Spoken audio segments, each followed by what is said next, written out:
Yes, welcome back to the SA Sports Show. Time to talk a little bit of amateur league football. Of course, the league has been in the press for all the wrong reasons, really, over the last couple of years. But today we're going to look at a feel-good story, the story of the Rosewater Football Club. And joining me is their president, John Reardon. JR, nice to see you. Thanks for your time. No, thanks for having me on, Baz. Let's talk about your year first. Let's talk about season 2018. When I said it was a feel-good story, the club's been promoted now into Division 5, so club's had a great year. Club's had a good year probably through all grades and stayed out a bit of trouble, I suspect, but a good year, a terrific year for the footy club. Yeah, it was great. We had a, I suppose change of coach was one of the biggest things we had, where we sort of wiped the slate clean and just had a phone call from Wayne Marnie, and Wayne Marnie said, look, I'm sick of all the negative stories about the Rosewater Football Club. He said, I reckon I can come there and turn it around for you. So we had an interview with Wayne, with our football director, who's also done a fantastic job, Mark Morris. And Wayne agreed to come on board, and since that day, he, if you knew Wayne Marnie, the player, and Wayne Marnie, the coach, they're two different types of people, because Wayne was quite rough and tough as a footballer and very skillful, and he's very much controlled as a coach, and he made them go down the road of team is everything. So that's probably one of the main things that we've focused on, whereas he won't have the 50-metre penalties being paid, and players will come off and stuff like that. So he's made a lot of rules that have been instilled and followed through on field, with probably players that get red cards, well, they probably get a holiday for the rest of the year, and yellow cards, which is usually just a send-off, and what we do with that now, they'll actually be suspended. Or they'll get to sit out. I don't usually like the word to use suspended, but they get to sit out the next game to have a think about their actions. Okay.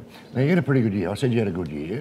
I think you only lost 2 matches for the season. One of those was a grand final, but I mentioned earlier that the league's been in the press probably for all the wrong reasons over the last couple of years, the last few years. But one of the teams that did get themselves into a little bit of strife, Salisbury West.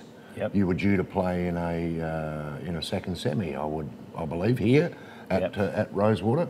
You lost the grand final, but from what I read and gather, you didn't play footy for about a month.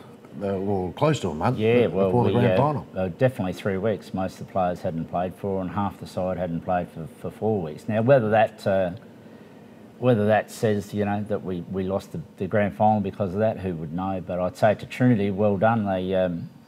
They played every week of the finals, and they had that tough one against Salisbury West, and they were able to come back from it. So I thought, well, good luck to them. And yeah, we did. It was unfortunate that we had to virtually sit out a whole month and not play a final, and anyway, from a player point of view and a coach, it's disappointing. From a club point of view, well, we got promoted, so that was our sort of grand final weeks before, so we were happy with that, and then we just wanted the players to play in a grand final, but unfortunately it didn't happen. So, and ironic that it was Trinity that played Salisbury West in the game where Salisbury West were kicked out of the final, so they actually got beaten in that match, yet get another chance and then go on and win the flag. Yeah, well, that's good on them. They had to come back from that game and win the next week, and then come up against us and gave us a touch up in the grand final. So, it's well done to the Trinity boys. All right, enough of the Trinity boys. Yeah, that's right. Take me back, JR. Take me back to 2016 when it hit the fan here at Rosewater. We're talking about a club here that's, what, 1870? 1885. 1885, that's an old club. Yeah. Take us back to 2016 and the events of that time. Oh, what happened? The final event, which is not the whole event that we were removed from the competition for, there was a history of 2015 and 2016 of poor behaviour by the club, both on and off the field, and the trigger event was the clash with the umpire, of which the league had no option but to remove us from the competition. And I must say, then after that, they were fantastic in working with John Kernan and his crew with getting the club to start taking seriously a few things and got us to do player inductions and stuff like that, which we'd never done before. I actually wasn't president at that time, but then we've just started to introduce all that sort of stuff. Now it's compulsory. We look at our players that come to the club. We look at their past history to see whether they're suitable to represent us. But yeah, we got thrown out. It cost us dearly. It cost us a lot of sponsors, and I can understand why. They had their websites, attacked by people, and there are some keyboard warriors that have no real interest in what happened, but other than to get on and slam their thing. But I understand why they left. If it was my business, you'd have to think. But I'm very grateful for people like Portside, Mitsubishi, and who are our major sponsor and stuck with us, and they would have had every right to walk out. And Blackie's Metal Products, they stuck with us. Carla Pools, they just said, well, this is the time the football club needs help. So they stuck with us, so that was fantastic. But as I said, I can understand why they did leave. And it cost. We went from $80,000 worth of sponsorship, I think, to probably less than 10 now. So we're still trying to build that back up, and that's It's a ripple effect, though, isn't it? I mean, we all think about, the club's been kicked out of the competition, whatever, but the effect is that it goes from sponsors and it goes all the way down. You're talking about volunteers, players. To come back from being turfed, really, to where you are now, that's a pretty good effort. Like I say, it was a feel-good story because the club could easily have gone the other way and just tumbled. Oh, that's right. It would have been easy, but I think mainly the stalwarts of the club came back. Our life members and so forth came back and said, "Well, this can't end this way.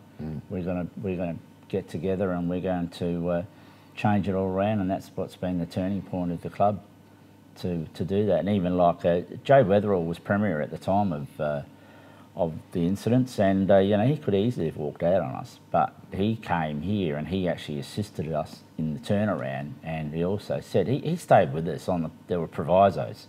We just couldn't have that type of behaviour, and he didn't want to be the #1 member of a club that was accepting that. So, but he stuck with us, and good on him. Okay, so it's now a total discipline thing.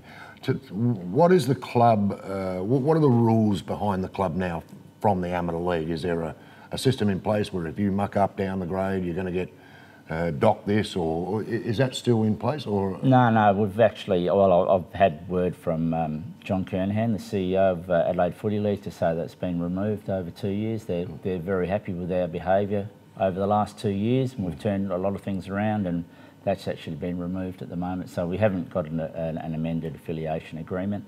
And I suppose that was one of the things where we had some players leave and they just didn't want to play under those terms. But to the guys that did stay with us, once again, good luck to them.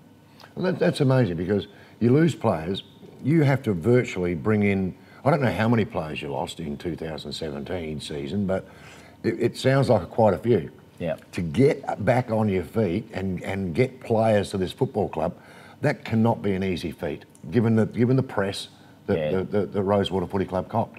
I think one part was that Wayne Marnie coaching, and Wayne Marnie, ex-Port Adelaide player, and from the Port Adelaide Magpies, his son Adam, and a lad named James Dearly Godfrey, who was also out at the Magpies, who was a Rosewater player. They came and they said, we want to play here, and then we've got some others, and our under 18s are going quite well. So in the grand final side, I think there might have been about 4 under 18s, and there was even a 16-year-old playing in there. So that's probably been, they've got a lot of youth at the moment.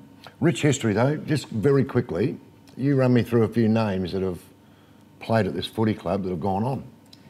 Oh, Bruce Abernathy, Shay Cockatoo Collins, Trent Orman Allen, Jared Polton, Brian Cunningham. I wouldn't have forgot him. Can't forget him.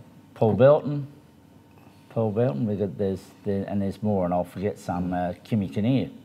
Okay. Kimmy Kinnear, Brent Nowens. I'm just cheating here. I'm just looking at the window. I'm looking at the board. That's right. There is quite a few. Yeah, there's a rich tradition of Port Adelaide footballers here. Wally Ditmar, the great Wally Ditmar, he coached here and played here.